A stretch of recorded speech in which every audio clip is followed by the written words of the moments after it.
या निमित्तानं आपण महाविद्यालयामध्ये विविध उपक्रम आयोजित केले होते. यामध्ये पहिला उपक्रम आपण ग्रंथ परीक्षण, त्यानंतर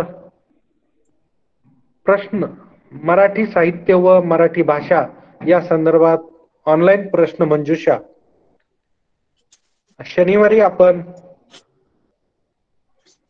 कुसुमाग्रज यांच्या प्रतिमेचं पूजन, त्यांचे ग्रंथ आणि त्या दिवसाचं औचित्य साधून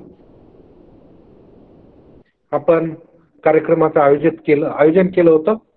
आणि आज या ठिकाणी मराठी भाषा आणि रोजगाराच्या विविध संधी या विषयावरती आपण प्राध्यापक रुपाली अवचरे यांचं व्याख्यान आयोजित केलेलं आहे. या ठिकाणी ज्या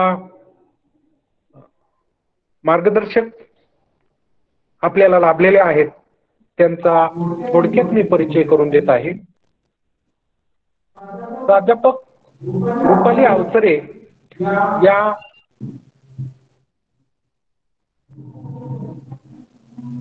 पुण्यातील टिकाराम जगन्नाथ महाविद्यालयामध्ये प्राध्यापक म्हणून काम करत आहेत. त्या दैनिक सकाळमध्ये पत्रकार म्हणून काम पाहतात. त्याचप्रमाणे यशोदीत पब्लिकेशन या प्रकाशनाच्या त्या प्रकाशक आहेत.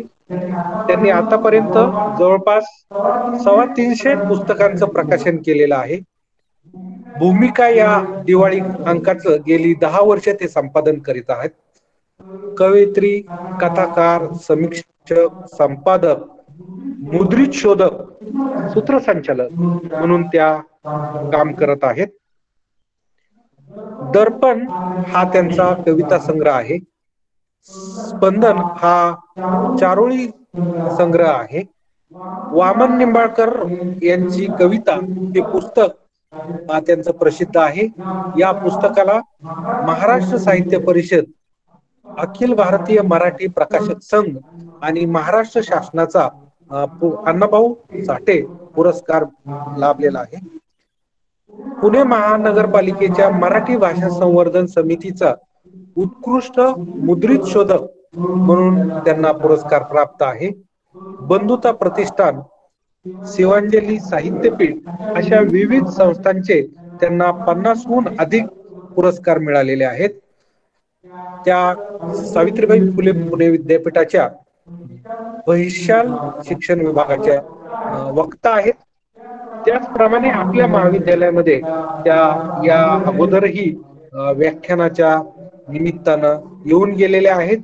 अशा ह्या आजच्या आपले मार्गदर्शक रुपाली अवचरे या आपल्याला मराठी भाषा आणि रोजगाराच्या विविध संधी या विषयावरती मार्गदर्शन करणार आहे. तत्पूर्वी मी या महाविद्यालयाचे मराठी विभाग प्रमुख डॉक्टर प्रवीण ससाने यांना विनंती करतो की त्यांनी सर्व मान्यवरांचं स्वागत आणि प्रास्ताविक करावं. डॉक्टर प्रवीण ससाने. नमस्कार. पुणे जिल्हा शिक्षण मंडळाच्या वागिरे महाविद्यालय सासवड मराठी विभागाच्या वतीनं मी आजच्या प्रमुख व्याख्यात्या रुपाली अवचरे ताई, महाविद्यालयाच्या प्राचार्या डॉक्टर सुषमा भोसले, उपप्राचार्य डॉक्टर जगदाळे सर, सर्व माझे सहकारी बंधू भगिनी यांचं सर्वप्रथम मनपूर्वक स्वागत करतो.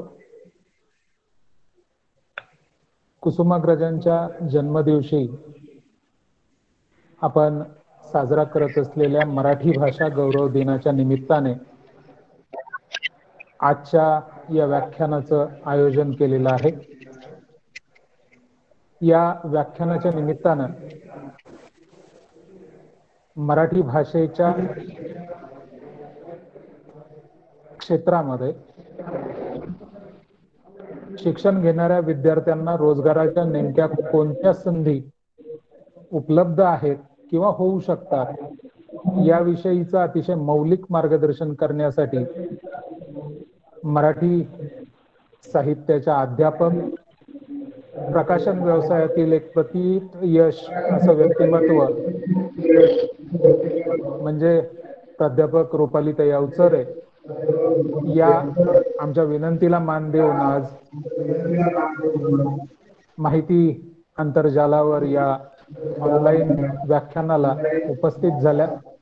मी पुणे जिल्हा शिक्षण मंडळ आणि वाघिरे महाविद्यालयाच्या वतीनं आपलं अतिशय मनपूर्वक असं स्वागत करतो. 300-350हून अधिक ग्रंथांचं प्रकाशन अवचरेताईंनी केलेलं आहे आणि या अनुषंगानं जरी एक सहज विचार केला तरी ही गोष्ट निश्चित जाणवते की मराठी भाषा आणि मराठी साहित्यातल्या अध्ययनानं ताईंनी प्रकाशन व्यवसायामध्ये अगदी प्रथित यश हे संपादन केलेलं आहे. त्यांच्या या आजच्या महत्वपूर्ण विषयामध्ये विद्यार्थ्यांना उपयुक्त ठरणाऱ्या अनेक बाबींचा निश्चितपणे उल्लेख होणार आहे. मी प्रास्ताविकामध्ये फारसा वेळ न घालवता पुन्हा आपणा सर्वांचे महाविद्यालयाच्या वतीने, मराठी विभागाच्या वतीने मनपूर्वक स्वागत करतो आणि संयोजकांना विनंती करतो की त्यांनी पुढील सूत्र आपल्या हाती घ्यावीत.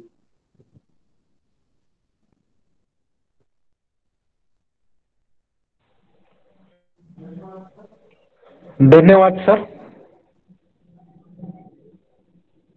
यानंतर मी आजच्या कार्यक्रमाच्या प्रमुख वक्त्या माननीय प्राध्यापक रुपाली अवचरे यांना विनंती करतो की त्यांनी मार्गदर्शन करावे. प्राध्यापक रुपाली अवचरे. धन्यवाद सर.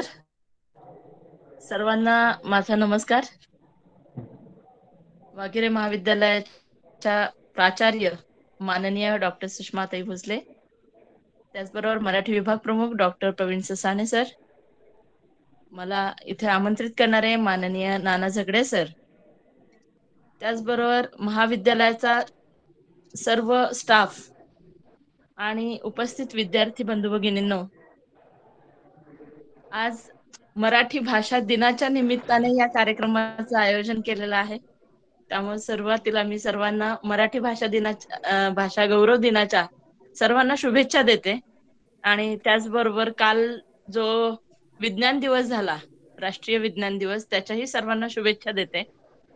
कारण मराठी भाषा ही आपली मातृभाषा आहे आणि त्याचबरोबर आयुष्यात जगताना विज्ञानाची कास धरणं ही खूप गरजेचं आहे.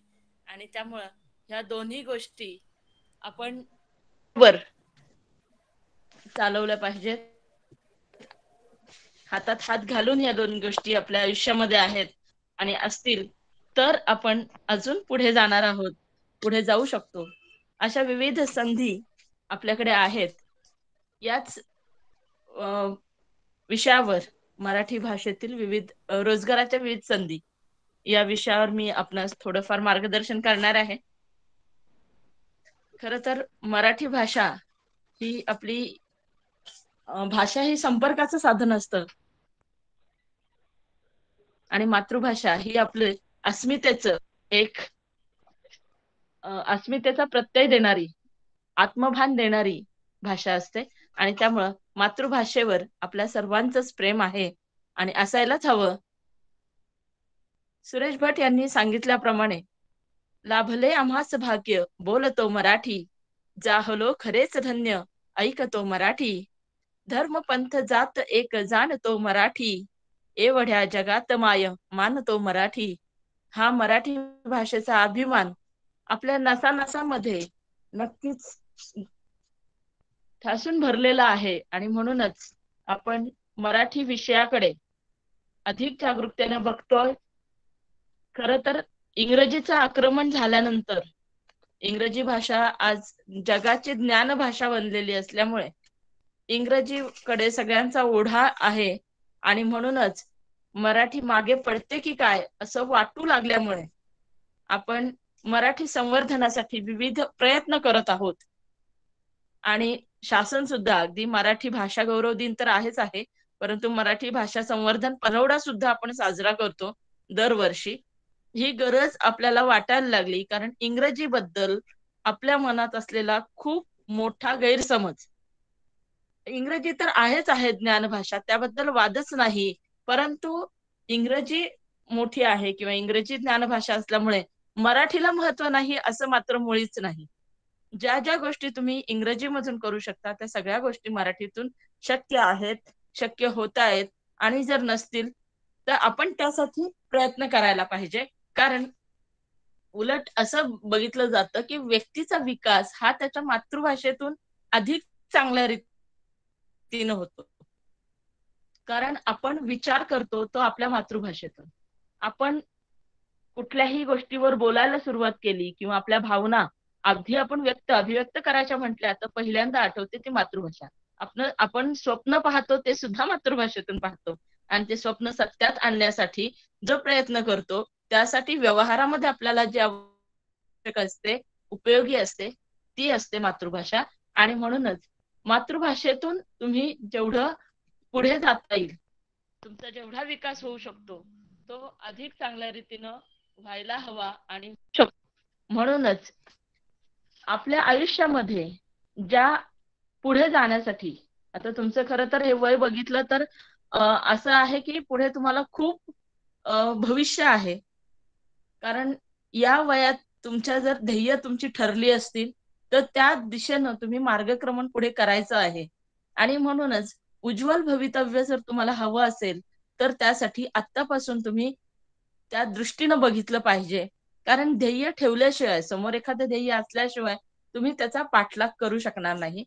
आणि ते ध्येय गाठण्यासाठी तुम्हाला प्रयत्नाची, जिद्दीची गरज आहेच आहे. परंतु एक मार्ग, एक दिशा सुद्धा दिसली पाहिजे. आणि त्यासाठी मी आज या मराठी भाषेतील रोजगार संधी या विषयातून तुम्हाला काही दिशा देण्याचा प्रयत्न करीत आहे. ज्यांना त्यातून काही मार्ग मिळाला एखाद्या विद्यार्थ्याला तरी मी असं समजेन की माझं व्याख्यान जे आहे ते फलदायी ठरलं असं मला वाटेल.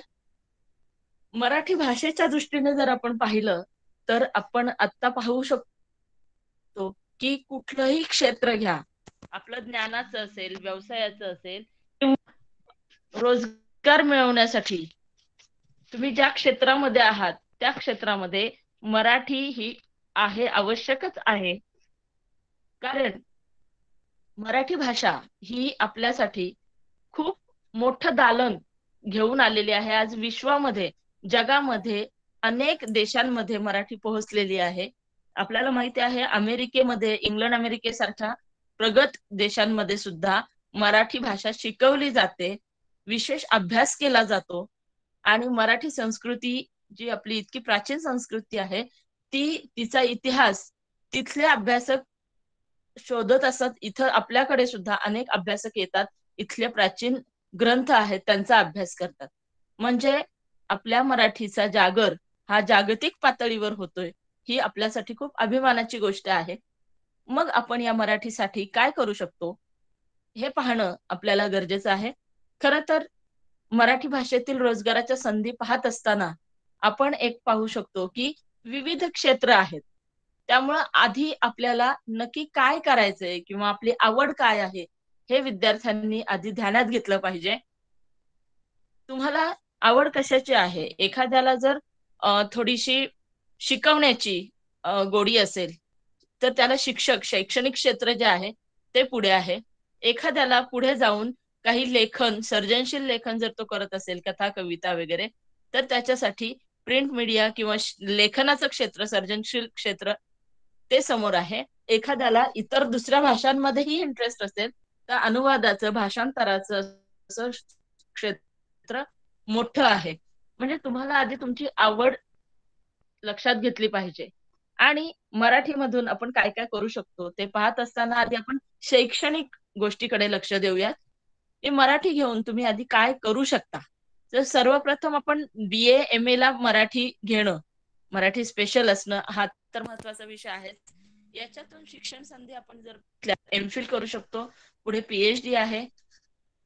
ज्याला भाषिक अभ्यास आवडतो किंवा भाषिक गोष्टीमध्ये इंटरेस्ट आहे, त्याला लिंग्विस्टिक सारखं क्षेत्र आहे की ज्याच्यामध्ये तुम्ही पुढे जाऊन संशोधन करू शकता. मराठीमध्ये प्राचीन साहित्य, अर्वाचीन साहित्यचा इतका मोठा खजिना आहे की याची आवड असेल तर तुम्ही संशोधन आणि अभ्यास करण्यामध्ये अख्खं आयुष्य घालवू शकता आणि त्यामधून सुद्धा तुम्ही रोजगार मिळवू शकता. ते पुढे आपण ओघानं पाहूयातच. तर सुरुवातीला मी आधी हे सांगत होते की यातून जर अध्यापन तुम्हाला जर करण्याची आवड असेल तर कुठल्या कुठल्या संधी उपलब्ध आहेत हे आपण पाहूयात. सर्वप्रथम आपण बीएड पाहू शकतो. डीएड, बीएड या गोष्टी ज्या आहेत त्या कॉलेज, महाविद्यालय, वरिष्ठ, कनिष्ठ या महाविद्यालयांसाठी तुम्हाला अध्यापक म्हणून, शिक्षक म्हणून जर काम करायचं असेल तर बीएड सारखा, एमएड सारखा पर्याय आहे. त्यानंतर तुम्ही जर नेट सेट या परीक्षा जर पास झालात किंवा त्यासाठी प्रयत्न केलात तर वरिष्ठ महाविद्यालयामध्ये प्राध्यापक म्हणून विद्यापीठ लेवलला सुद्धा तुम्ही काम करू शकता. याच्यामध्ये भरपूर संधी आहेत, परंतु अभ्यासही तेवढाच गरजेचा आहे. स्पर्धा परीक्षा हे एक अतिशय मोठं दालन आपल्या समोर आहे. MPSC, UPSC सारख्या परीक्षा जर तुम्ही पाहिल्या तर MPSC ला तुम्ही मराठी हा विषय देऊन परीक्षा देऊ शकता, ज्याच्यामध्ये तुम्हाला 300 मार्काचा पेपर असतो आणि मुख्य परीक्षेपर्यंत जर तुम्ही गेलात तर तिथेही 100 गुणांचा पेपर तुम्हाला असतो. आणि यामध्ये सुद्धा द्वितीय भाषा म्हणून तुम्ही मराठी स्पर्धा परीक्षेमध्ये घेऊ शकता. वेगवेगळ्या परीक्षा याच्यामध्ये असतात. हे क्षेत्र सुद्धा खूप मोठं आहे. याला तुमच्या सर्वसामान्य नॉलेज म्हणजे जनरल नॉलेजची सुद्धा जोड असते मराठी बरोबर. मराठीमध्ये जे व्याकरण आहे किंवा सगळं त्याच्यामधला बारकाईनं जर अभ्यास असेल तर तुम्हाला या परीक्षा पास होणं खूप सोपं आहे. त्याचबरोबर तुम्ही याचं टीचिंग सुद्धा करू शकता. आजकाल तुम्ही जर बघितलं तर विविध अकॅडमीज स्थापन झालेल्या दिसतात किंवा स्पर्धा परीक्षेचं मार्गदर्शन केंद्र सुद्धा अनेक ठिकाणी असतात. अशा ठिकाणी सुद्धा किंवा तुम्हाला शिकवण्याची संधी मिळू शकते. स्वतःचे क्लासेस, ज्याला नोकरी करायची नाहीये त्याला स्वतःचा क्लास सुरू करता येऊ शकतो. परंतु अर्थात यासाठी मराठीमध्ये तुम्हाला बारकाईनं अभ्यास करून अतिशय सखोल नॉलेज मिळवणं गरजेचं आहे. हे शैक्षणिक जर तुम्ही पाहिलं किंवा अजून यामध्ये अजून एक संधी आहे की विविध भाषांचे अभ्यासक मराठीकडे आकृष्ट झालेले दिसतात किंवा विविध परदेशी नागरिक जेव्हा भारतामध्ये येतात किंवा इतर प्रांतामधील नागरिक, अगदी केरळ असेल किंवा बेंगलोर असेल या साईडचे सुद्धा जेव्हा महाराष्ट्रामध्ये येऊन काही काम करू इच्छितात, अशा वेळी त्यांना मराठी भाषा शिकणं अनिवार्य असतं. अशासाठी सुद्धा तुम्ही भाषा शिक्षक म्हणून काम करू शकता. हे एक क्षेत्र जर बघितलं तर त्यानंतर अजून दुसरं एक क्षेत्र आहे ते म्हणजे करमणूक आणि प्रसार माध्यम. करमणूक आणि प्रसार माध्यमाचं क्षेत्र इतकं मोठं आहे की यामध्ये स्काय इज लिमिट हेच म्हणावं लागतं.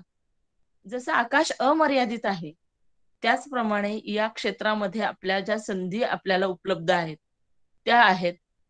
यासाठी तुमच्याकडे फक्त कौशल्य असणं गरजेचं आहे. कारण कौशल्य, भाषिक कौशल्य ज्यामध्ये वाचन, श्रवण यांसारख्या गोष्टी तर आहेतच, वक्तृत्व यासारखं जर कौशल्य तुम्ही असेल तुमच्याकडे असेल किंवा भाषेमधलं वाणीतलं कौशल्य असेल तर खूप काही तुम्ही करू शकता. यामध्ये सर्वप्रथम आपण पाहू शकतो ते म्हणजे प्रसार माध्यम. प्रसार माध्यमाचं क्षेत्र इतकं मोठं आहे की यामध्ये प्रिंट मीडिया, इलेक्ट्रॉनिक्स मीडिया अशा विविध मीडिया आपल्या समोर आहेत.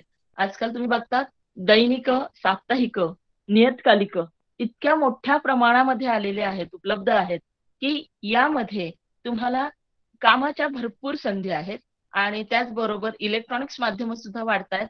तुम्हाला जर पत्रकार व्हायचं असेल तर इलेक्ट्रॉनिक मीडियातून तुम्ही अगदी जगभर पोहोचू शकता. अर्थात यासाठी तुमच्याकडे भाषेतलं कौशल्य असणं गरजेचं आहे. फक्त डिग्री मिळवली आणि मला नोकरी लागेल चांगली असं म्हणून चालणार नाही. तर त्यामध्ये तुम्ही सखोल अभ्यास तुमचा असेल, कौशल्य जर तुमच्याकडे असेल तर पुढे तुम्ही जाऊ शकता. पत्रकारिता जर बघितली तर याच्यामध्ये वार्ताहर म्हणून तुम्ही काम करू शकता. संपादनचं क्षेत्र जे आहे, संपादक, उपसंपादक यासारखे भरपूर गोष्टी तुमच्या समोर उपलब्ध आहेत.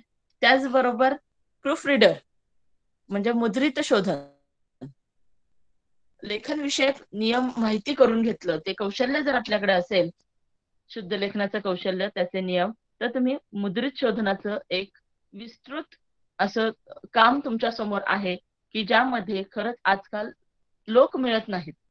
मागच्या वर्षी झगडे सरांनी मला खरं तर मुद्रित शोधनासाठी एक क्लास डिझाईन करायला सांगितला होता तुमच्या कॉलेजसाठी, परंतु तो त्यावेळी शक्य झालं नाही.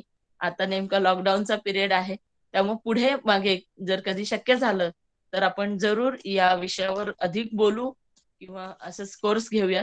परंतु प्रूफ रिडिंग जर आपण पाहिलं तर वर्तमानपत्रच नाही तर अनेक पीएचडी थिसिस असतात किंवा पुस्तकं असतात. प्रकाशन व्यवहार हा जो व्यवसाय आहे यामध्ये प्रत्येक पुस्तकाचं प्रूफ रिडिंग व्हायला हवं. आणि मी स्वतः या क्षेत्रामध्ये काम करते आणि त्यामुळे मला माहिती की या क्षेत्रामध्ये खूप प्रूफ रीडर्सची आवश्यकता आहे. अतिशय जाणकार असलेले प्रूफ रीडर्स खूप कमी आहेत, ज्याला आपण मुद्रित शोधक असं म्हणतो.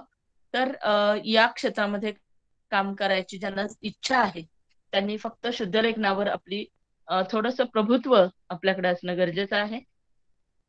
त्याचबरोबर या क्षेत्रामध्ये तुम्ही जर बघितलं, वर्तमानपत्रामध्ये विविध प्रकारची सदरे लिहिलेली असतात, तर त्यामध्ये लेखक म्हणून सुद्धा तुम्हाला संधी मिळू शकते. तुमच्याकडे थोडीशी कल्पकता, थोडीशी नवनिर्मिती करण्याची म्हणजे सर्जनशीलतेची जर प्रभुत्व असेल, तुमच्याकडे प्रतिभा असेल, तर या गोष्टीकडे तुम्ही लक्ष दिलं तर खूप मोठी संधी या माध्यमामध्ये तुमच्याकडे तुम्हाला उपलब्ध होऊ शकते. अनेक आकाशवाणी आणि दूरदर्शनच्या वाहिन्या आपल्याकडे आज येत आहेत आणि त्यामुळे या ठिकाणी म्हणजे आता आकाशवाणी जर तुम्ही बघितलं तर आकाशवाणीवर विविध प्रकारचे कार्यक्रम असतात. फक्त बातम्या नाहीत, बातम्यांसाठी सुद्धा जर तुम्ही वाणीसारखा कोर्स जर केलात तर बातमी वाचन किंवा बातम्या लिहिणं यासारखं सुद्धा तुम्हाला पर्याय उपलब्ध आहेत. आणि त्याचबरोबर विविध प्रकारचे कार्यक्रम, नभोनाट्य लेखन, श्रुतिका लेखन यांसारखं लेखन तुम्ही करू शकता. दूरदर्शनसाठी तुम्हाला पटकथा लेखन, मालिका, रोज नवीन मालिका सुरू झालेल्या असतात किंवा होतात, तर यामध्ये सुद्धा तुम्हाला कथा लेखन, पटकथा लेखन, संवाद लेखन यांसारखं पर्याय अनेक उपलब्ध आहेत. रेडिओ जॉकी हा जो आहे सूत्रसंचालनाचा किंवा हजरजबाबीपणा हा जर गुण तुमच्याकडे उपलब्ध असेल, तुमच्याकडे अवगत असेल, तर रेडिओ जॉकी सारखा एक खूप सर्वांग सुंदर असा एक करिअर तुमच्या समोर आहे. आजकाल विविध प्रकारच्या वेब सिरीज बनतात, त्याच्यासाठी सुद्धा तुम्ही लिहू शकता. जाहिरात लेखन, तुम्ही बघता आज जाहिरातीचं क्षेत्र आहे आणि या जाहिरातीच्या क्षेत्रामध्ये आपण जाहिरात करण्याशिवाय आज हेच नाहीये, गत्यंतरच नाहीये, इतकंच हे क्षेत्र मोठं आहे. आपलं उत्पादन वाढण्यासाठी जाहिरात करणं हे प्रत्येक कंपनीसाठी गरजेचं आहे. आणि त्यामुळे बघा अनेक उत्पादनं आपल्या समोर आहेत, फक्त छोट्याशा जाहिराती, एक 10 सेकंदाची जाहिरात, ते उत्पादन वर्षानुवर्ष आपल्या समोर आहे. तुम्ही पाहताच फेअर अँड लवलीची जाहिरात, फेअर अँड लवली इतकी वर्ष लोक वापरतायत, त्याच्यामुळे कुणीही गोरं झालेलं नाहीये हे माहिती आहे, परंतु तरी सुद्धा त्या एका लाईनवर ते फेअर अँड लवली अजूनही चाललेलं आहे किंवा पुढेही चालत राहील. म्हणजे जाहिरात इतकी गरजेची आहे. तर अशा विविध उत्पादनांसाठी जाहिरात लेखन हा एक पर्याय आपल्या समोर आहे. त्याचबरोबर विविध प्रकारचे नियतकालिका आहेत. या नियतकालिकांसाठी आपण शकतो की यांना वेगवेगळ्या प्रकारचं लेखन करून हवं असतं. म्हणजे समजा आता किल्ल्यांना वाहिलेलं नियतकालिक आहे असं एक आपण उदाहरण म्हणून जर घेतलं, तर किल्ल्यांची माहिती देणारे लेख किंवा लेखक आपल्याला हवे असतात आणि अशा वेळी कुणीच लेखक समोर येत नाही किंवा अ, कुठल्याही क्षेत्रातला नियतकालिक असेल, समजा इंटिरियरचं नियतकालिक असेल, त्याच्यामधल्या माहिती घेऊन अनेक वेळा असं होतं की माहिती असते त्याचं शब्दांकन करण्याची गरज असते. या आवाज शब्दांकनासाठी आहे ना सुद्धा आवाज. असे नाही येते आवाज? हॅलो? हा सर येतोय येतोय ना? मॅम, थोडा येतोय आवाजचा मॅडम. प्रॉब्लेम. आवाज बरं ठीक आहे. मी बाहेर जाते. आवाज आहे ना मॅडम. अहो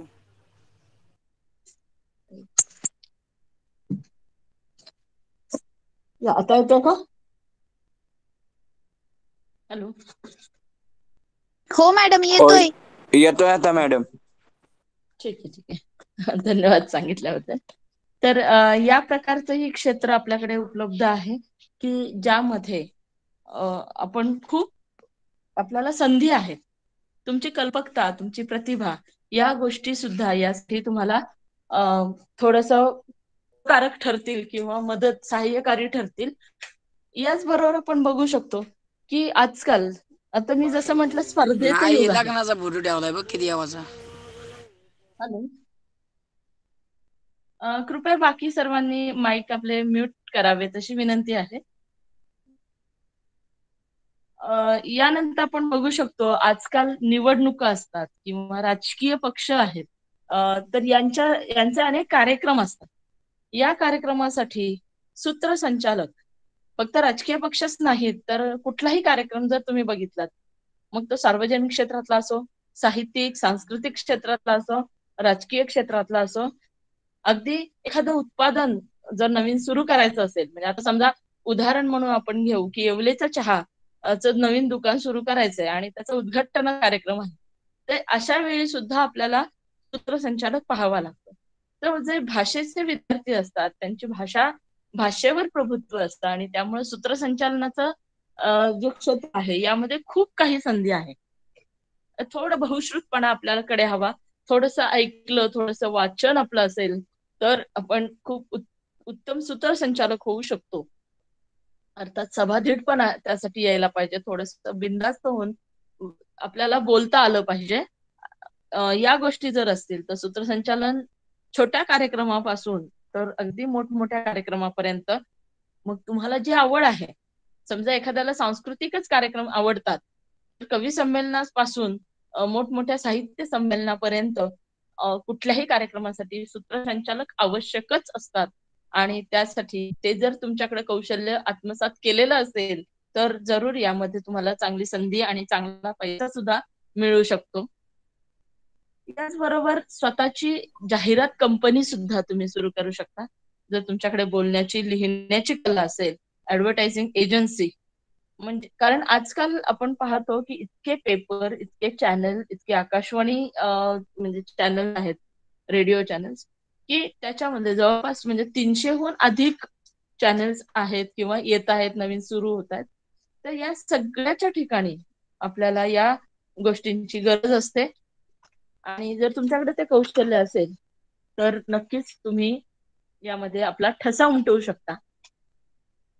साहित्याचाच भाग आहे, तर सर्जनशील साहित्य. आता मी म्हटलं की तुमच्याकडे प्रतिभा असेल, तुम्ही खूप काही करू शकता. म्हणजे कविता, कथा, कादंबरी, नाटक यांसारखे जे सर्जनशील साहित्याचे प्रवाह आहेत, वाङ्मयीन प्रवाह, वाङ्मयीन प्रकार आहेत, यामध्ये लेखन करणं हे तर आहेच आहे. हे तुम्हाला याच्यातून पैसा सुद्धा मिळू शकतो. पुस्तकं तुमची येऊ शकतात, जी चिरंतन राहतील. म्हणजे आपण असलो नसलो तरी आपली पुस्तकं आपल्या मागे राहणार आहेत. तर या माध्यमातून सुद्धा तुम्ही पुढे येऊ शकता.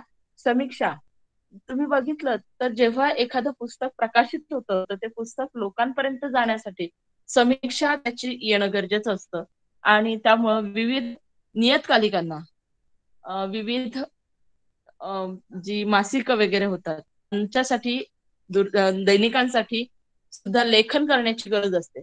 प्रकाशकांना सुद्धा असे समीक्षक हवेच असतात की त्या पुस्तकावर अभ्यासपूर्ण समीक्षा लिहितील. आणि जर तुमचं लेखनामध्ये थोडस नाव झालं तर प्रस्तावना लिहिणं, ब्लॉग लिहिणं यासारख्या सुद्धा गोष्टी आहेत. त्याचबरोबर ब्लॉग मराठीमध्ये ब्लॉग लिहिणं म्हणजे असं मी मगाशीच म्हटलं की विज्ञान तंत्रज्ञानाची जर तुम्ही कास धरलीत आणि मराठी आणि विज्ञान यांना जर एकत्र आणलं तर अशा प्रकारे तुम्ही खूप काही यामध्ये करू शकता. आंतरजाल म्हणजे इंटरनेट हे जे माध्यम आहे तुमच्या समोर याच्यामध्ये विविध प्रकारचे ब्लॉग किंवा विविध प्रकारच्या वेबसाईट तयार करायच्या असतात. यांच्यासाठी सुद्धा लेखन करण्याची, लिहिण्याची गरज असते. अर्थात यासाठी तुम्ही स्वतःचं कौशल्य लेखनाचं जसं वाढवावं लागेल त्याच प्रकारे यातलं नॉलेज सुद्धा तुम्हाला येत असेल तर या गोष्टी तुम्ही करू शकता. त्याचबरोबर तुम्ही बघता की या गोष्टीमध्ये अजून एक महत्वाचं असं क्षेत्र आपल्या समोर आहे ते म्हणजे अनुवाद किंवा भाषांतर ज्याला आपण म्हणतो. तर भाषांतर जर क्षेत्र पाहिलं तर यामध्ये खूप संधी आहेत. तुमची मराठीवर जर कमांड प्रभुत्व असेल आणि दुसऱ्या भाषांचीही तुम्हाला जर आवड असेल, या दोन्ही गोष्टी अर्थात त्यासाठी दोन भाषा तुम्हाला चांगल्या येणं आवश्यक आहे. आणि या जर येत असेल तर दुभाषा म्हणून तुम्ही काम करू शकता. किंवा इतर भाषिकांना मी मगाशी सांगितलं की इतर भाषिक जे लोक येतात आपल्या समोर आपल्याकडे त्यांना मराठी शिकवणं हे गरजेचं आहे.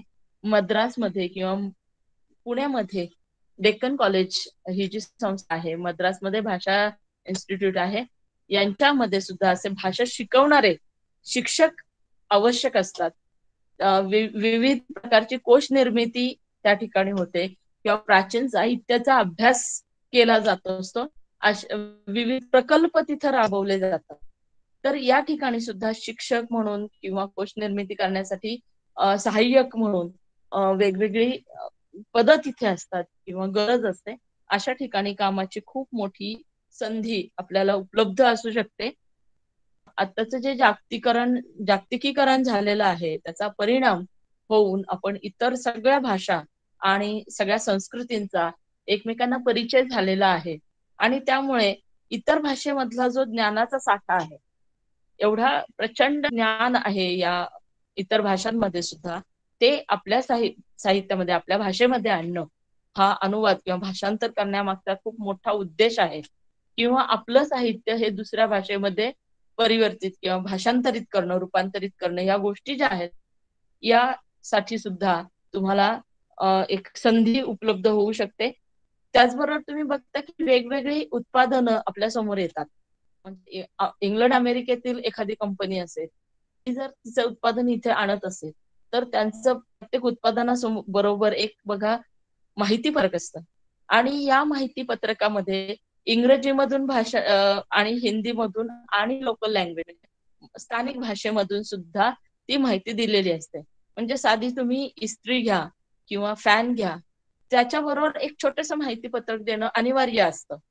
आणि त्याच्यामध्ये तिन्ही भाषांमधून इंग्रजी, हिंदी, मराठी 3 भाषांमधून ते कसं वापरायचं किंवा त्याच्याबद्दलची माहिती दिलेली असते. तर या गोष्टीसाठी सुद्धा अनुवादकाची गरज असते. आणि तिथे सुद्धा तुम्हाला संधी मिळू शकते. त्याचबरोबर शासन दरबारी जर तुमची भाषा चांगली असेल तर जनसंपर्क अधिकारी यासारखी पोस्ट असते की ज्या ठिकाणी तुम्ही लोकांशी संवाद साधणं हे अपेक्षा असतं. प्रवक्ता म्हणून काम करायचं असतं. त्याला जर तुमच्या मराठी भाषेच्या अभ्यासाला जर पत्रकारितेची जोड असेल, पत्रकारितेचा अभ्यास जर असेल तर तुम्हाला जनसंपर्क अधिकारी पोस्ट सुद्धा मिळू शकते. त्याचबरोबर शासकीय व्यवहार जो चालतो, आपल्याला माहितीये तुमच्यापैकी अनेक विद्यार्थी असतील की ज्यांना मराठीच्या भाषिक कौशल्यांची यामध्ये जी शिकवली जातात कॉलेजमध्ये किंवा तुमच्या अभ्यासक्रमामध्ये जे आहेत त्यांच्यावर प्रभुत्व असेल, म्हणजे वाङ्मयीन पत्रव्यवहार असेल, इतिवृत्त लेखन असेल, अहवाल लेखन असेल, या गोष्टी तुम्हाला शासनामध्ये सुद्धा आवश्यक असतात. यासाठी सुद्धा अधिकारी असतात. म्हणजे तुम्ही जर मराठीतून हे केलेलं असेल, BA असाल किंवा MA असाल, तर तुम्हाला शासनामध्ये सुद्धा संधी चांगल्या उपलब्ध आहेत. या सगळ्या बरोबर अजून एक महत्वाचं असं क्षेत्र सांगता येईल, मुलाखत.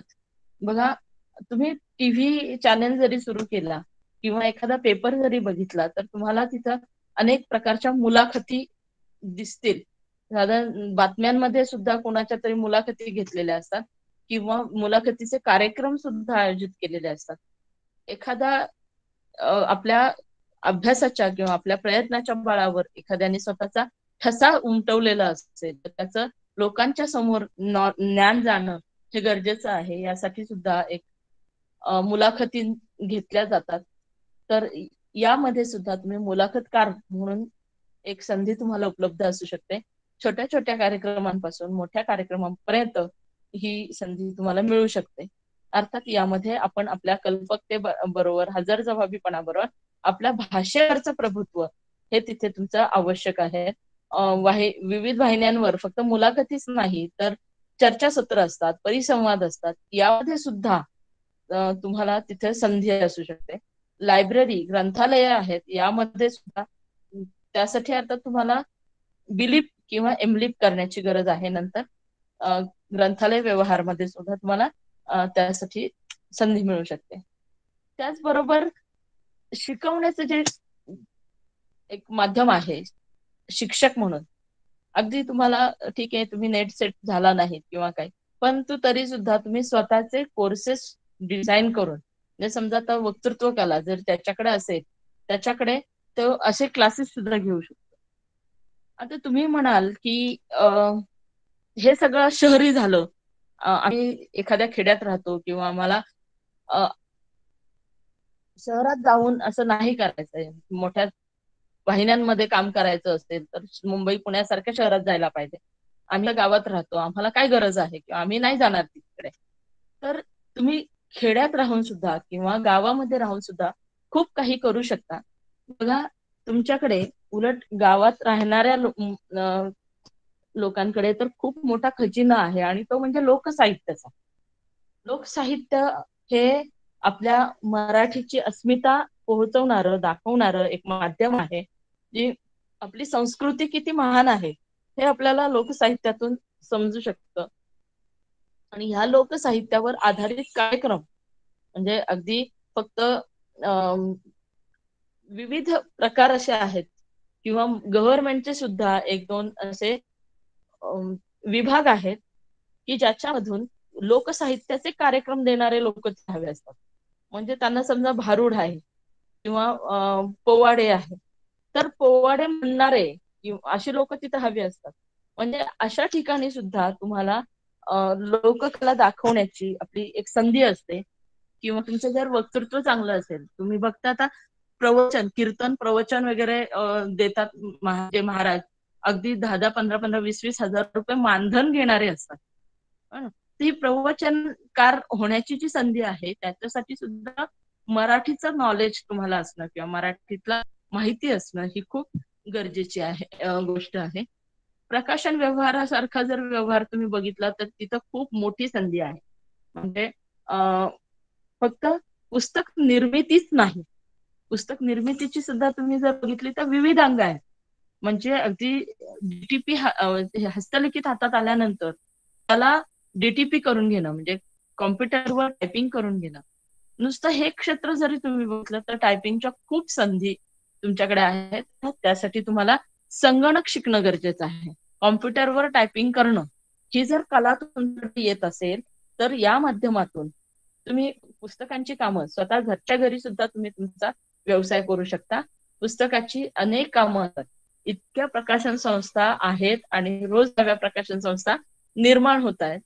ते यांना डीटीपी ऑपरेटर्सची गरज आहे. तुम्हाला नोकरी करायची नसेल तर तुम्ही तुमच्या घरी व्यवसाय करून 4-10 प्रकाशकांशी कॉन्टॅक्ट केलात तर तुम्हाला घरी सुद्धा कामं मिळू शकतात. त्याचबरोबर अनेक विद्यार्थी PhD होतात, MPhil होतात, त्यांना सुद्धा त्यांचे प्रबंध टाईप करून घेणं गरजेचं असतं. यासाठी सुद्धा तुम्हाला काम मिळू शकतं. त्याचबरोबर जर प्रकाशन व्यवहारातला दुसरा टप्पा जर आपण पाहिलं तर जेव्हा एखादं पुस्तक जेव्हा आपल्या समोर येत असतं तर त्यावेळी लेखकाने लिहिलंय ते जसंच्या तसं छापलंय असं होत नाही. तर एक संपादन करणं हे खूप गरजेचं असतं. कारण तुम्हाला माहिती की जेव्हा एखादी कलाकृती, एखादी शिल्पकला तुमच्या समोर येते, तर शिल्पकार काय करतो, तर दगडातला जो अनावश्यक भाग आहे तो काढून टाकतो आणि त्याचं आखीव रेखीव स्वरूप तुमच्या समोर जेव्हा येतं तेव्हा ते शिल्प खूप चांगलं आहे असं तुम्ही म्हणता. मग तसंच साहित्य कृतीचं सुद्धा आहे. साहित्य कृती अनेक वेळा लेखकाने लिहिलेलं हे जसंच्या तसं न देता त्याला थोडं संपादन करणं, संस्करण करण्याची गरज असते. की अनेक वेळा काय लिहायचंय म्हणजे याला संपादक म्हणतात, की थोडासा नको असलेला भाग त्यांनी काढला. कारण लेखकाला आपण लिहिलेलं सगळं चांगलं वाटतं. परंतु जेव्हा एखादा तटस्थ माणूस ते बघतो, तेव्हा त्याला काय नको ते लक्षात येतं.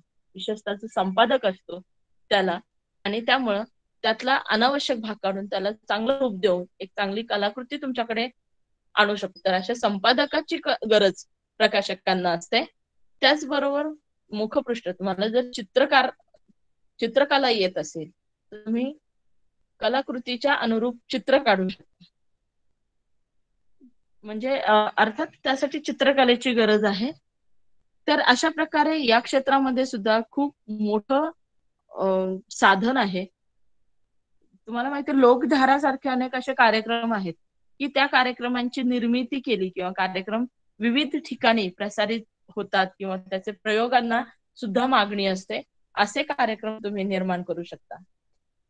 त्याचबरोबर तुम्हाला लेखनाचं जर अंग असेल तर प्रकाशन व्यवहारामध्ये अजून एक गोष्ट असते की अनेक वेळेला काही मोठं काम केलेली लोक त्या प्रकाशकांच्या संपर्कात असतात किंवा त्यांना त्यांच्याबद्दल त्यांचं आत्मचरित्र येणं, त्यांचं चरित्र येणं गरजेचं असतं. परंतु त्यासाठी त्यांना लिहिण्याचा अंग नसतं. मग अशा वेळी प्रकाशकांना गरज असते ती म्हणजे शब्दांकन करून घेण्याची. मुलाखत घेऊन एखाद्या व्यक्तीचं जर चरित्र लिहायचंय तर त्याच्याशी एक 8-10 वेळा बोलून त्याच्याकडून त्याची माहिती घेणं आणि त्याला शब्दरूपामध्ये बांधणं, शब्दबद्ध करणं हे जे एक लेखक म्हणून काम करायचं असतं. यासाठी सुद्धा प्रकाशक खूप मोठ्या प्रमाणात पैसा उपलब्ध करून देऊ शकतात. कारण अशा म्हणजे समजा आता मोठे जे उद्योगपती आहेत, उद्योजक आहेत, त्यांनी केलेलं काम हे लोकांपुढे आणणं हे पुढच्या पिढीसाठी गरजेचं असतं. आणि म्हणजे आत्मकथन, पण आत्मकथनकार जो असतो त्याच्याकडे स्वतःची लेखनाची प्रतिभा असतेच असं नाही. आणि त्यामुळे अशा प्रकारे लेखक म्हणून किंवा शब्दांकन करून देण्यासाठी गरज असते. तर हे सुद्धा क्षेत्र आपल्या समोर उपलब्ध आहे. त्याचबरोबर तुम्ही अजून बघू शकता की पुस्तक परीक्षण म्हणजे प्रकाशन व्यवहार फक्त पुस्तक तयार करण्यापर्यंत नसतो, तर त्याच्या पुढे जाऊन ते पुस्तक लोकांपर्यंत पोहोचवणं गरजेचं असतं. मग या माध्यमामध्ये जसं मगाशी पण मी सांगितलं की समीक्षा लिहिणं गरजेचं आहे. तर त्या समीक्षा वेगवेगळ्या पेपर्समध्ये आणण्यासाठी समीक्षक हवे असतात, तर ती समीक्षा तुम्ही लिहू शकता. त्याचबरोबर मार्केटिंग यासारखं क्षेत्र आहे जर प्रकाशन व्यवहारामधलं आणि तुम्हाला पुस्तकांची आवड असेल तर सुद्धा तुम्ही मार्केटिंगकडे लक्ष देऊ शकता. प्रकाशन व्यवहारामधून सुद्धा तुम्ही वेगवेगळ्या प्रकारचे वेगवेगळ्या प्रकारे कारण म्हणजे पैसा उपलब्ध करून रोजगार निर्मिती तुम्ही करू शकता. आणि फक्त आपण नोकरी न मागता आपण 4 जणांना जर नोकरी देत असू तर ते खूप अधिक चांगलं आहे. कारण आत्ताची जर तुम्ही परिस्थिती बघितली तर गव्हर्नमेंटच्या नोकऱ्या, सरकारी नोकऱ्या ह्या खूप कमी प्रमाणात उपलब्ध असतात. आणि पूर्वी असं होतं की शेती चांगली, परंतु आता आपण शेतीकडे दुर्लक्ष करतोय थोडं आणि नोकरीकडे प्राधान्य देतं. त्यातही सरकारी नोकरी असलेली केव्हाही चांगली असं म्हटलं जातं. परंतु सरकारी नोकऱ्या तेवढ्या प्रमाणात उपलब्ध नाहीयेत, जेवढ्या प्रमाणात आपल्याकडे ग्रॅज्युएट लोक, पदवीधारक समोर आहेत. आणि त्यामुळे स्वतःची निर्मिती, रोजगार निर्मिती स्वतः करणं, स्वयंपूर्ण बनणं हा आपण पायावर उभं राहण्यासाठी एक खूप चांगला मार्ग आहे. आणि यासाठी तुम्ही जितकं कराल किंवा तुमच्याकडे जी कल्पना असेल तिचा वापर करून तुमची आवड ओळखून, मी सर्वात महत्व देते आवड या गोष्टीला. कारण जी गोष्ट आवडत नाही तिच्यामध्ये उगीच मन रमत नाही. आणि जी आवडीची गोष्ट असेल ती करण्यामध्ये आपल्याला खूप पुढे जाता येतं, कल्पकता वापरता येते. हे मी माझ्या स्वतःच्या उदाहरणावरून तुम्हाला सांगू शकते. आणि त्यामुळं स्वतःची आवड ओळखा. या क्षेत्रामध्ये मराठीच नाही तर मी जरी मराठी भाषेत रोजगार संधी असं म्हणत असले तरी तुमचा विषय जरी दुसरा असला तर त्यातूनही तुम्ही हे जे मार्गदर्शन आहे ते तुम्हाला उपयोगी राहू शकतं. कारण पत्रकारिता म्हटलं किंवा लेखन म्हटलं तर फक्त मराठीवर नसतं, तर इतर विषयांवर सुद्धा लिहिणं गरजेचं असतं. म्हणजे त्यामुळं मी मराठीचा माणूस नाहीये किंवा मी मराठीचा विद्यार्थी नाहीये असं म्हणून तुम्ही या सगळ्याकडे दुर्लक्ष करणं योग्य नाही. तुम्ही तुमच्या क्षेत्रामध्ये सुद्धा या गोष्टींचा वापर करून पुढे जाऊ शकता. अर्थात या सगळ्या गोष्टी पुढे येण्यासाठी तुमच्याकडे हवी ती म्हणजे सकारात्मक दृष्टी, ज्ञान कौशल्य आणि संधी शोधण्याची वृत्ती. संधी कुठे मिळेल हे शोधायचं आणि त्या संधीचा लाभ करून घ्यायचा. हे जर तुला करता येत असेल तर नक्कीच तुमच्यासाठी स्काय इज लिमिट हे प्रत्यक्षात येऊ शकतं. फक्त एक करावं लागेल की नवं तंत्रज्ञान जे काही येतंय त्या तंत्रज्ञानाचा वापर आपल्याला कसा करता येईल. एक साधं उदाहरण बघा की निवडणुका आलेल्या आहेत आता नुकत्याच नवीन. ह्या निवडणूक समोर ठेवली तर तिथे तुम्हाला किती प्रकारचा काम मिळू शकतं. तुम्हाला स्वतःला राजकीय गोष्टींची जरी गरज नसली किंवा त्यातली आवड नसली, त्यातली माहिती नसली तरी सुद्धा जे कार्यक्रम होतात त्या कार्यक्रमासाठी भाषण लिहून देणं ही गोष्ट आहे. किंवा पत्रक तयार करणं, पत्रक लिहिणं, पत्रक डिझाईन करणं, यासाठी डिझायनिंग थोडंसं शिकावं लागेल.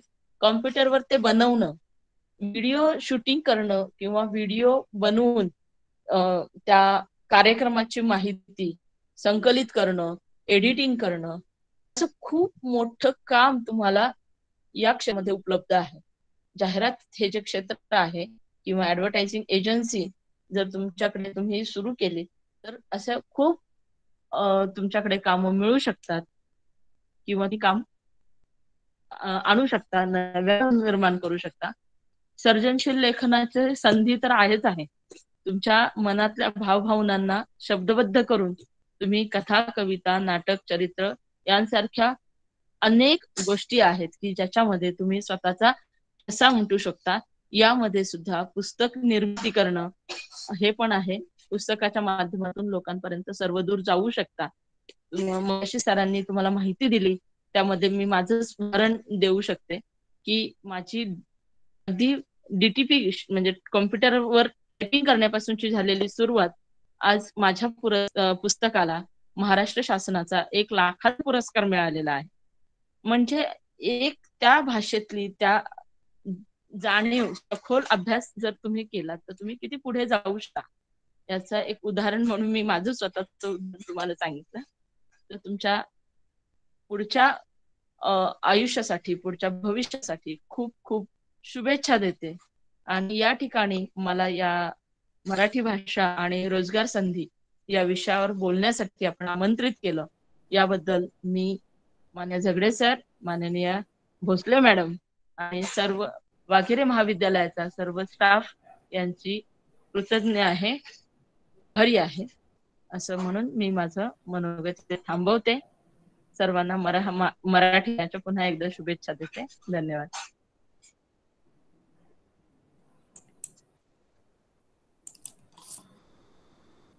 धन्यवाद मॅडम.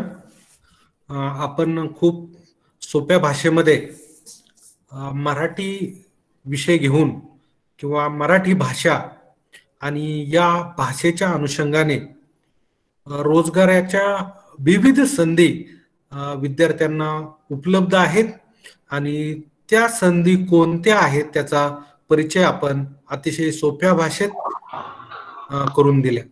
या ज्या रोजगाराच्या संधी आहेत त्या शोधण्यासाठी कुठेतरी शहरात गेलं पाहिजे किंवा दूर कुठेतरी गेलं पाहिजे असंही नाही, तर या संधी आपल्या आजूबाजूलाही असू शकतात. याची छोटी मोठी उदाहरणं देऊन आपण हा अवघड विषय, तसा क्लिष्ट विषय आहे पण अतिशय सोप्या भाषेमध्ये सांगितलेलं आहे.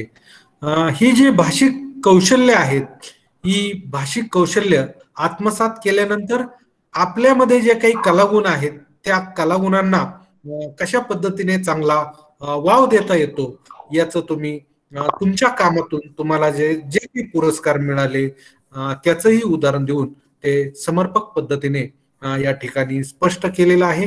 तुम्ही या ठिकाणी आम्हाला वेळ दिला, त्याच बद्दल मी महाविद्यालयाच्या वतीने आपले आभार मानतो. यानंतर या कार्यक्रमाचे अध्यक्षीय मनोगत महाविद्यालयाच्या प्राचार्य डॉक्टर सुषमा भोसले या ठिकाणी करतील. तत्पूर्वी मॅडम बद्दल सांगण्यास मला आनंद होईल की मॅडमचा विषय मानसशास्त्र हा असला तरी मराठी विषयावरती किंवा मराठी भाषेवरती त्यांचं अतिशय प्रेम आहे. त्यांनी देखील वृत्तपत्रातून अनेक या विषयीचे प्रेरणा देणारे असे लेख लिहिलेले आहेत. मी या ठिकाणी महाविद्यालयाच्या प्राचार्य डॉक्टर सुषमा भोसले यांना विनंती करतो की त्यांनी आपलं अध्यक्षीय मनोगत व्यक्त करावे. Please madam. धन्यवाद जगदे सर. आवाज ऐकू येतोय? हा, येतोय मॅडम. नमस्कार.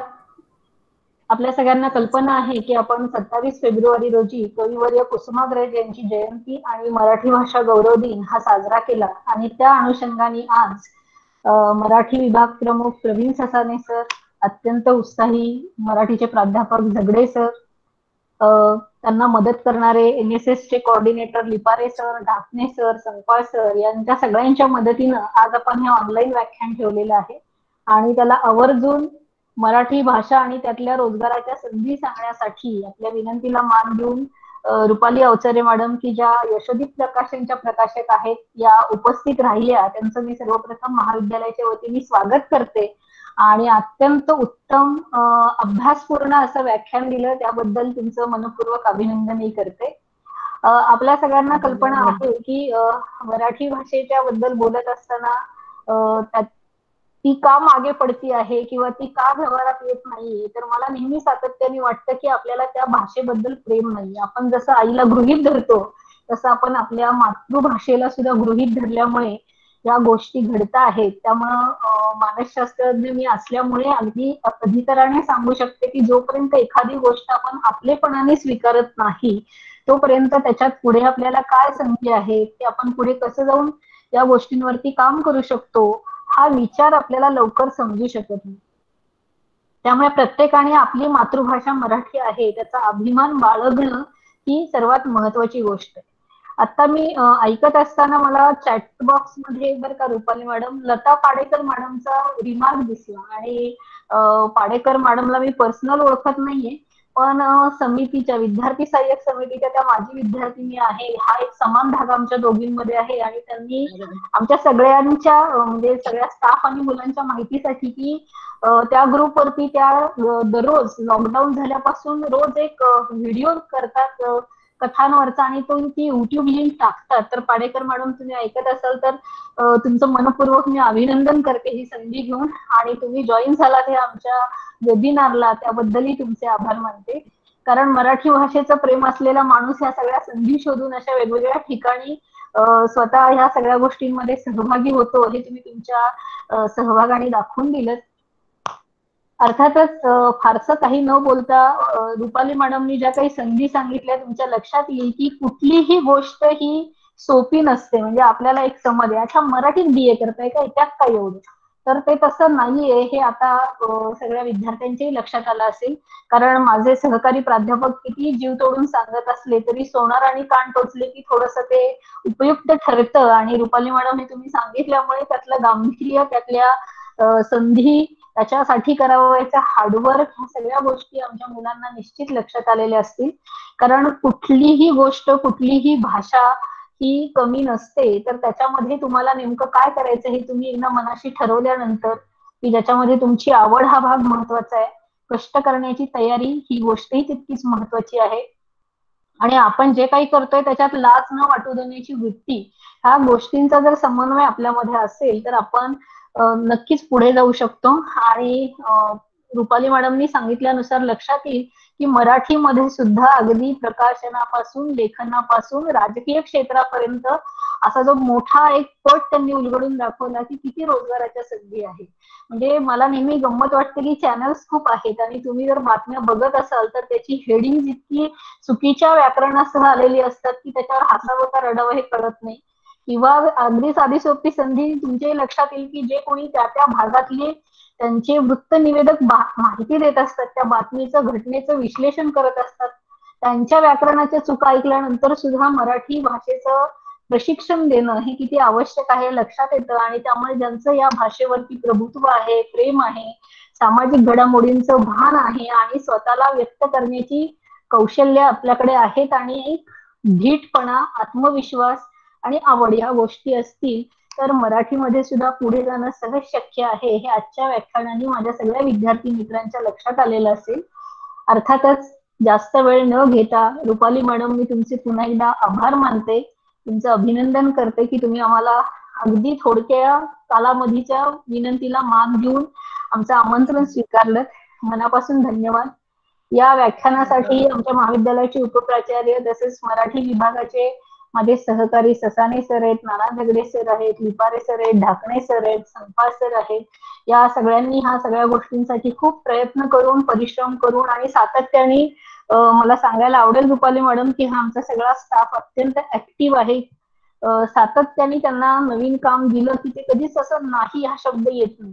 त्यामुळे मी जे नेहमी म्हणते की अवघड आहे पण अशक्य नाही, त्याचा अनुभव मला नेहमी घेता येतो. त्यामुळे ह्या सगळ्या आयोजकांचे मी अभिनंदन करते.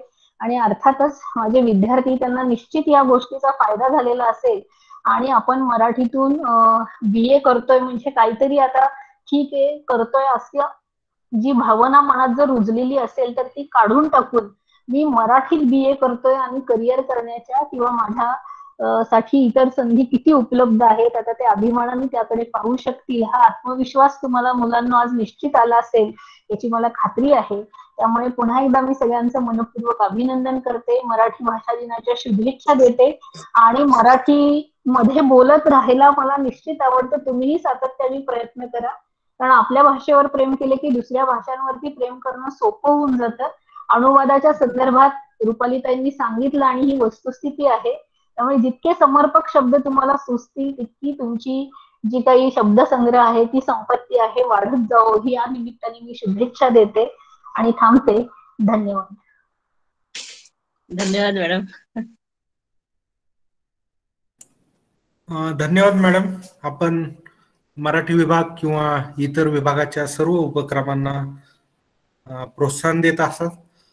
आजही आपण आमचं कौतुक केलं, प्रोत्साहन दिलं आणि एकूणच मराठी भाषा ही कशी सहज व्यक्त होता येते, आपल्या मातृभाषेतून आपल्याला चांगल्या प्रकारे अभिव्यक्त होता येतं, हे आपण या ठिकाणी आपल्या अध्यक्षीय मनोकानं मांडलं.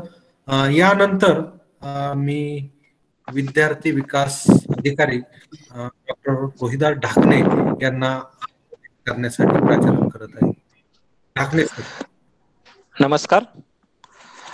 पुणे जिल्हा शिक्षण मंडळाचे वाघेरे महाविद्यालय सासवड, विद्यार्थी विकास मंडळ, मराठी विभाग, ग्रंथालय विभाग व राष्ट्रीय सेवा योजना यांच्या संयुक्त विद्यमाने सावित्रीबाई फुले पुणे विद्यापीठ व महाराष्ट्र शासन यांच्या निर्देशानुसार आज आपण मराठी भाषा गौरव दिन साजरा करत आहोत. ज्येष्ठ कवी तात्यासाहेब वा शिरवाडकर यांचे महाराष्ट्राच्या सांस्कृतिक क्षेत्रामध्ये मोलाचे योगदान असून मराठी भाषा ही ज्ञानभाषा होण्यासाठी त्यांनी आपले आयुष्य समर्पित केले आणि त्याचाच गौरव म्हणून आज आपण त्यांच्या जन्मदिन निमित्त मराठी भाषा गौरव दिन म्हणून साजरा करत आहोत. या निमित्ताने आज आपणास प्राध्यापक रुपाली अवचरे मॅडम यांनी आपणास मराठी भाषा आणि रोजगाराच्या विविध संधी या विषयावर गुगल मीट द्वारे मार्गदर्शन केले आहे. प्राध्यापक अवसरे मॅडम यांनी आपल्या व्याख्यानातून मातृभाषेची महती व माहिती तसेच मातृभाषेचे व्यक्तिगत व समाज जीवनातील स्थान या विषयावर विचारमंथन केलेलं आहे. त्याबद्दल त्यांचे महाविद्यालयाच्या वतीने विशेष आभार व्यक्त करतो.